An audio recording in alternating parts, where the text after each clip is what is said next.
thank you, Mohammed, and thank you, Lesley. I really think that it's important that we actually look at gender-based violence, because we are seeing figures that are being released about the huge number of calls that are being recorded. I suppose it's debatable whether it has always been probably as bad, and that it's just really being highlighted, or people are reporting more because they don't have the means to escape. And that could include just going to work for the day to escape for that period. And now that we're in absolute lockdown, people are with their abusers 24/7, and they're now crying out and going, it's just not bearable, because they're not able to escape it for a certain amount of hours a day. Yeah. I think it's, the thing is that if you remember last year, the Total Shutdown campaign raised the issue of femicide, because there were just so many women being killed by their partners, and it didn't seem to be going anywhere. It wasn't subsiding, nothing was happening. So they had this national campaign to address the high levels of femicide, the rape and sexual violence and all that kind of thing. It was a campaign around violence against women generally. And what we achieved out of that was, first of all, the president calling a national summit. And that was the first national summit ever called by a president globally. So that was quite a big thing for us. Since then, we had the Declaration on Violence Against Women, and then this committee that was established, the Interim Committee on Gender-Based Violence in the President's Office. I'm a part of that committee, has developed a national strategic plan. So there have been political responses to the issue of violence against women. I think now it's just been adopted this past week. It hasn't been implemented yet, but that plan was really meant to harness all the energy and all the different resources in the country to address this issue. And then lockdown happened, so one of the things we've been doing this week is scrambling around and saying, what do we now do? How do we take this national strategic plan and actually implement it during the lockdown phase? And what we did was the Presidential Committee has met this entire week, 3 times a day, starting to develop a referral map. In this particular time is because there's a national command center. So obviously they're getting these calls. This morning we were like, okay, so 8,700 calls. Why didn't we hear about it? No one referred it to us. So how are they handling it? Because they don't have the capacity or the training and skill and expertise to handle it. So what is happening to those calls and those women? That's a big question. So we're trying to coordinate that nationally. And yesterday I said to them, national coordination is not going to work.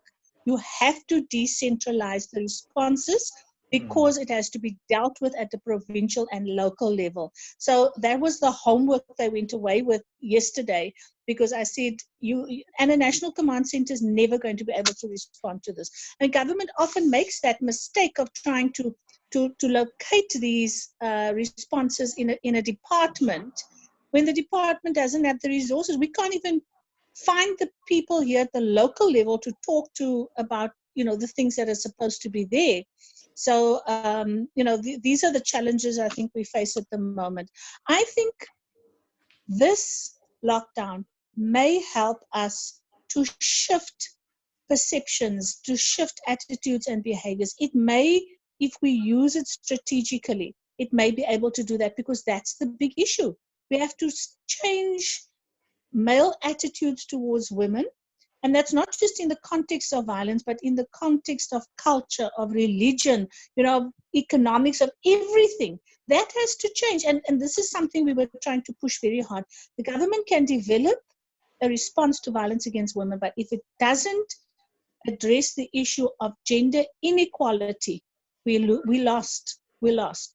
And this is what you've been saying a lot, Felicity, is it favors males in different ways.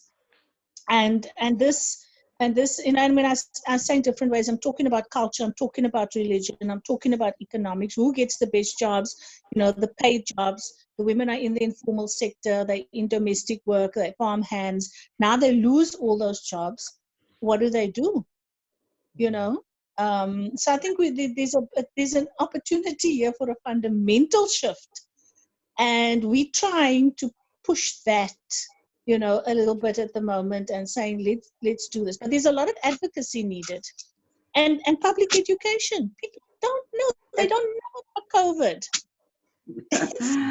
Well, I mean, it's sorry to interrupt you, but I mean, it's just so pertinent right now because a couple of days ago, a man posted on Facebook about if you want to give your woman a black eye, you've got 2 weeks for it to heal before the end of shutdown. And when he saw the response on social media, he then did another post saying, well, where's the punching bag? I left my punching bag. Where's my mom and sister? And there was such a big outcry towards him. I mean, I posted it, people challenged him. And yesterday he did a video apologizing about his insensitive, inappropriate comment. And I think this, you know, I'm not questioning, it's his ignorance. And this is one of my biggest challenges, is trying to always bring particularly men's attention to what women's lived experiences are. And that's cultural, that's inherent patriarchy. And there's been such a resistance because, you know, with the hashtags, not me too, or enough is enough, or all men are trash, the response to those kind of, and they really are, it's a statement to go, it's enough. But the responses to those are, but I'm not a bad man, or not all men are bad, but that I would go so far as to say that every single male has inherent patriarchal privilege. Yes. And the thing about that is that women are also socialized within a patriarchal system. So they also become part of that system and have to be socialized out of it. You know, so a lot of the work that we as Masimanyane do is about building women's agency. And the response that the state has is what I call this welfare, the social welfare approach, seeing women as victims. Our program is even called Victim Empowerment. And the problem I have with the response is because it sees women as victims, it is targeted at the point where the violence has already occurred.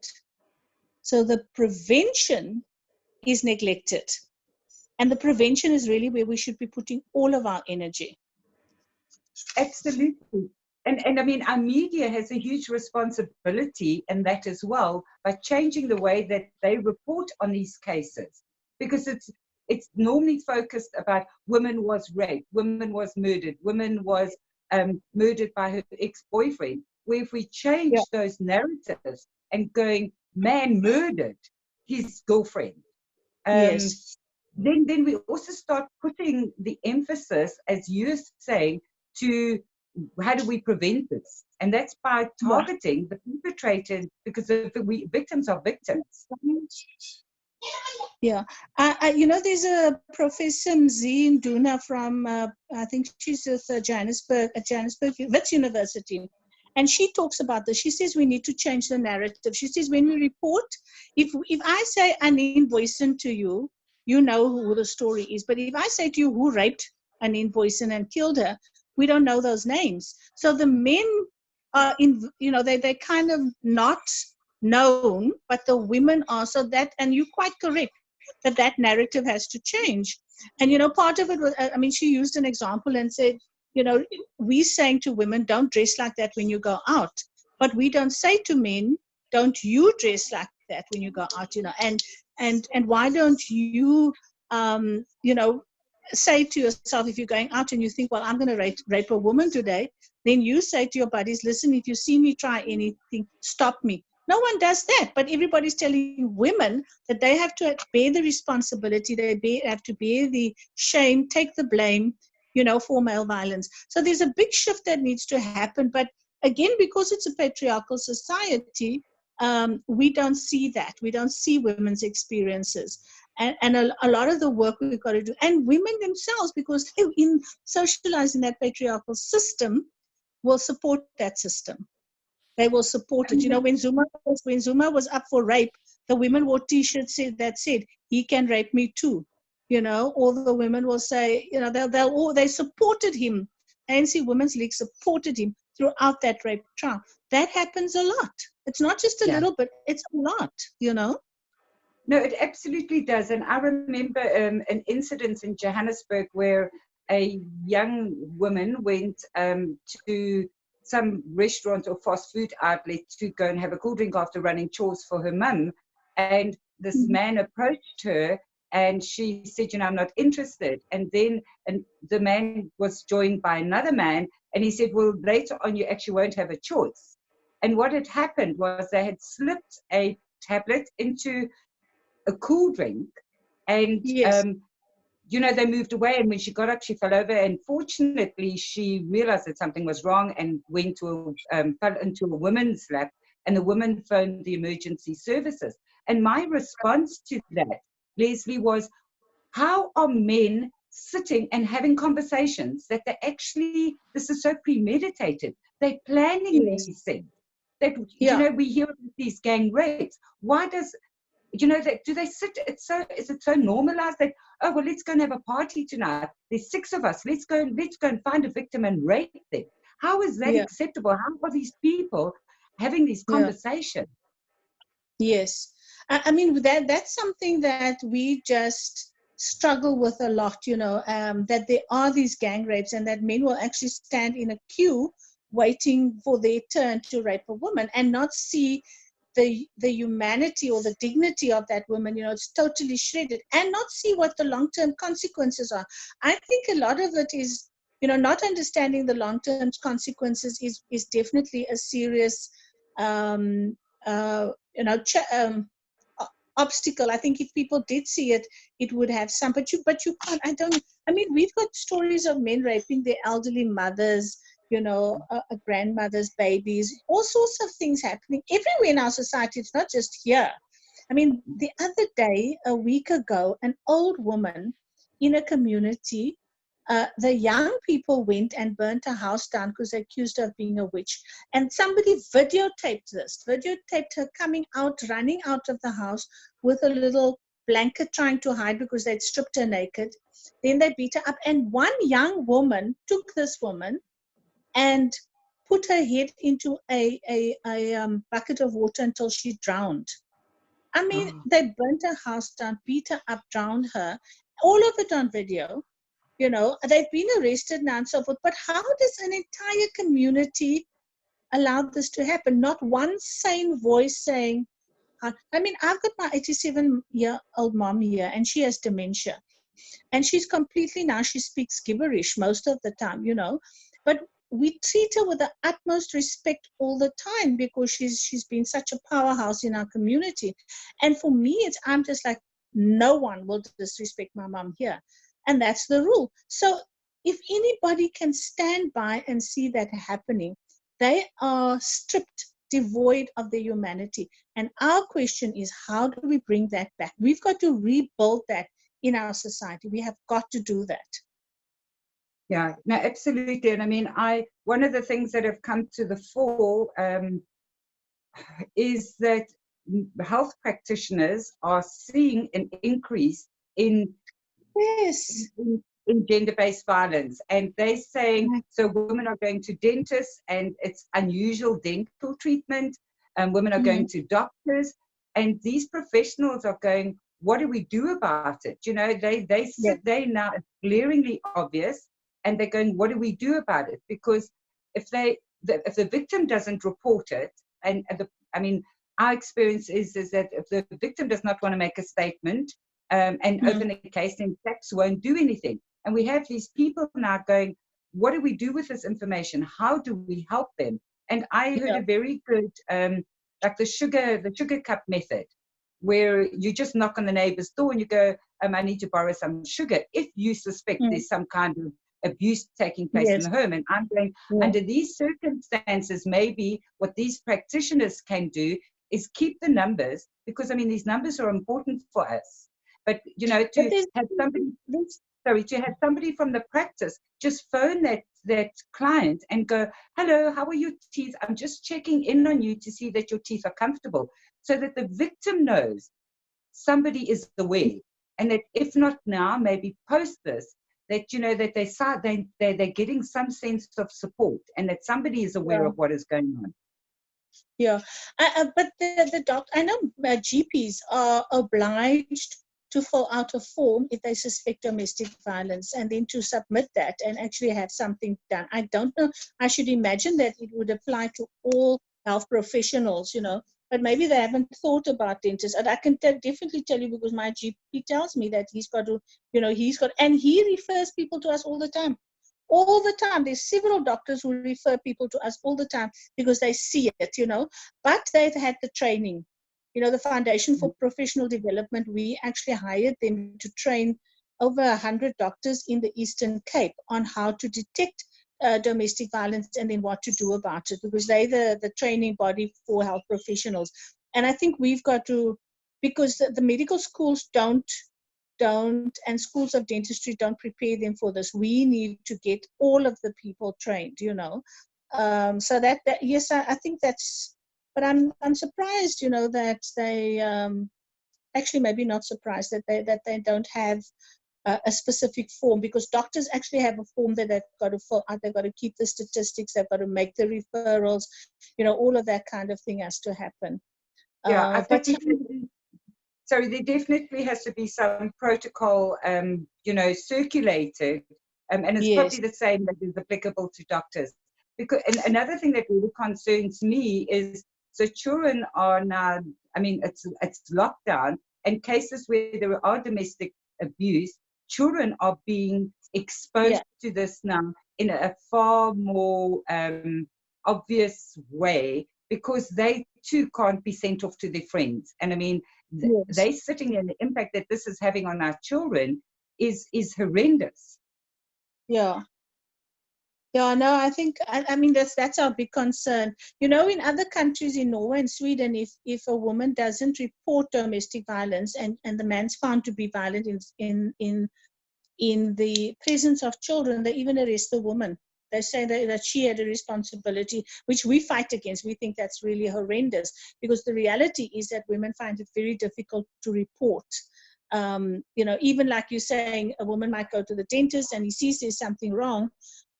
She will have a million reasons why she won't tell people what's happening, you know. In some cases, and I mean, there was a case recently in America, not here, where a woman and her partner went to, she was being abused, and then she said there was something wrong with the dog, and they went to the vet, and she slipped the receptionist at the vet a note to say, I need help. And the receptionist called the police, and they came to take him away and so forth. I mean, if we could have more of that, it would be wonderful, you know, because people would feel safe enough to report. But the women don't feel safe enough because the police don't take it seriously. They know there's no shelter, maybe. You know, they just don't feel, or they can't see the way out. One of the things we do at Masimanyane is to show women the different options, and we don't show it to them, we make them see it. We help them to see what the pathways out of the violence is for them.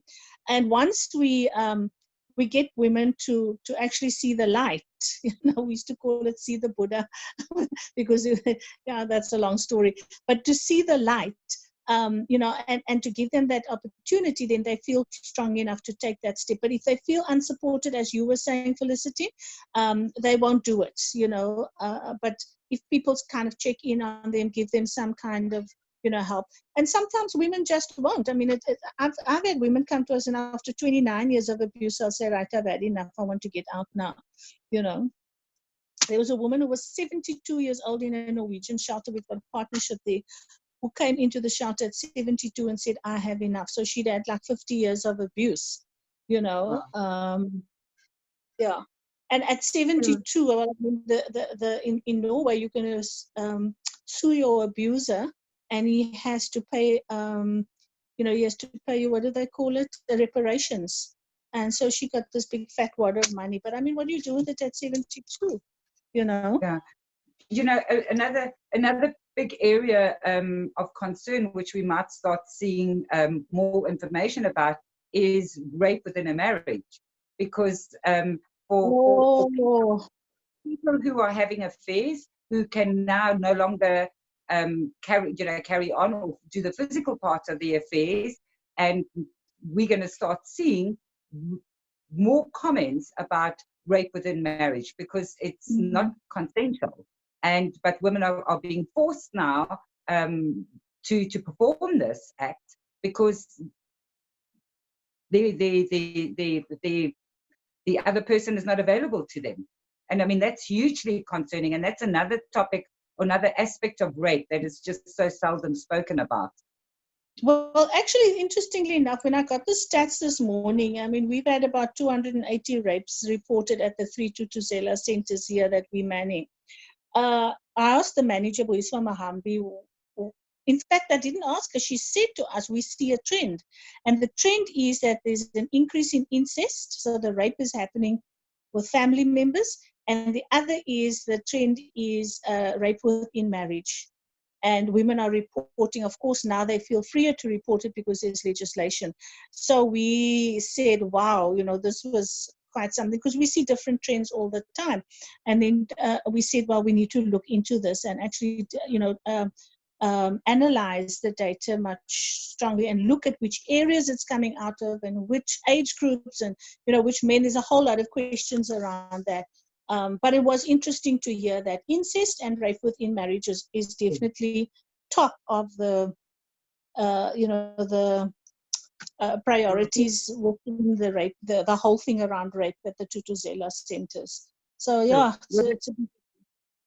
I mean, that's very interesting. And as you say, the only way that we really are going to have any impact is by creating awareness and through advocacy, and then also, working with resocializing both genders so that we can come back to where women are respected. I mean, the other day somebody said to me, we need to be watching what we allow women to say and how to say it. And I mean, that was 2 days ago. Why do men still think they can police our voices, never mind our bodies? I mean, the fury that rose inside me, okay, how dare you try and police my voice? It's my constitutional right. Yes. It was shocking, absolutely shocking. It's interesting at this time, the kinds of backlash that we face. I had a man phone me, phoned the office, and then, we've got it all redirected, and eventually I got hold of him. And he said to me that he wanted to tell me that he'd read something I'd said in the paper, and that he can see I don't understand gender-based violence. So I let him talk on for a while, and I said, in the end, I said to him, listen, let me tell you that I have been at the helm of this work for 24 years. I think I've learned a little bit about women's experiences. And what he was telling me was that our approach was wrong. The approach is working with women, that we should actually be mediating, calling in the perpetrator and sitting him down with the victim and telling him, wagging our finger at him and saying, no, that's not the way to do it. Be nice, play nicely. I was horrified, but I let him talk, and then I absolutely washed the floor with him. He was stuttering by the time I was done with him, because I just thought, I'm not taking this patriarchal nonsense from somebody who's now learned the word or the term gender-based violence, and now and you could hear he was a very kind of traditional a man, and I just thought, a nonsense. I was really upset about it. And then he still had the cheek to send me a WhatsApp about how the kind of approach he's using, and I just thought, and normally I would just put the phone down on somebody like that, but I was in the mood I was sparring for a fight, so he walked into the wrong lion's den. Oh gosh, I think that we can talk about this forever, because there's so much that needs to be said about it, and I would really like to I'd really like to be talking more about it.